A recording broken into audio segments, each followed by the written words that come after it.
ত্রিপুরা থেকে বাংলাদেশকে বিদ্যুৎ আমরা যোগান দেই, এটা একটা আমাদের এগ্রিমেন্ট হয়েছে। আমরা বর্তমানে 70 থেকে 80 মেগাওয়াট আমরা দিচ্ছি।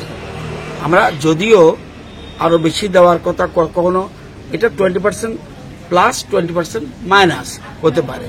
তো প্রয়োজন মতে আমরা বেশিও দিই, প্রয়োজন মতো একটু কমে। এখন বর্তমানে এই বিদ্যুৎ যে তাদের সাথে এগ্রিমেন্ট হয়েছে, দিল্লিতে একটা সংস্থা আছে আমাদের কেন্দ্রীয় সরকারের, যেটার নাম হলো বিদ্যুৎ ব্যাপার নিগম লিমিটেড।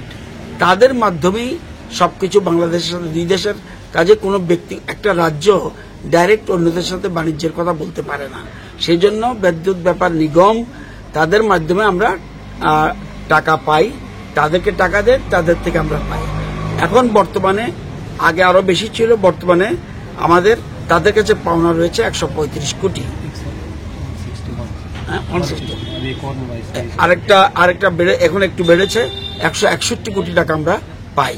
তো আমরা এই টাকার জন্য আমরা বিদ্যুৎ ব্যাপার নিগমকে বলি, আমাদের টাকার তাড়াতাড়ি আমাদের ব্যবস্থা করুন। ওরা যদি চেয়ে থাকে বাংলাদেশের কাছে, সেটা আমরা জানি না। এখনো কি বিদ্যুৎ দেওয়া হচ্ছে 60-70 মেগাওয়াট আমরা প্রায় সময় দিচ্ছি, কখনো কোনো বেশি, কিন্তু 60-এর নিচে নামে না। আমরা এরকম বিদ্যুৎ দিচ্ছি। এটা আমাদের যেহেতু এগ্রিমেন্ট, আমাদের বন্ধু রাষ্ট্র, আমাদের প্রতিবেশী রাষ্ট্র, এটা বর্তমানে ওখানের যারা মৌলবাদী সংগঠন ওরা চালাচ্ছে, এটা আলাদা বিষয়। কিন্তু দুদেশের মধ্যে একটা চুক্তির ফলেই বিদ্যুৎ আমরা দিচ্ছি, এবং এই বিদ্যুৎটা আমাদের চুক্তির ভিত্তিতে দিচ্ছি। এবং বিদ্যুৎ ব্যাপার নিগম লিমিটেড এবং কত টাকা দেবে কি না দেবে সব ওই এগ্রিমেন্টে লেখা আছে। এখন ছিল 135 কোটি, এখন এটা বেড়ে হয়েছে 161 কোটি।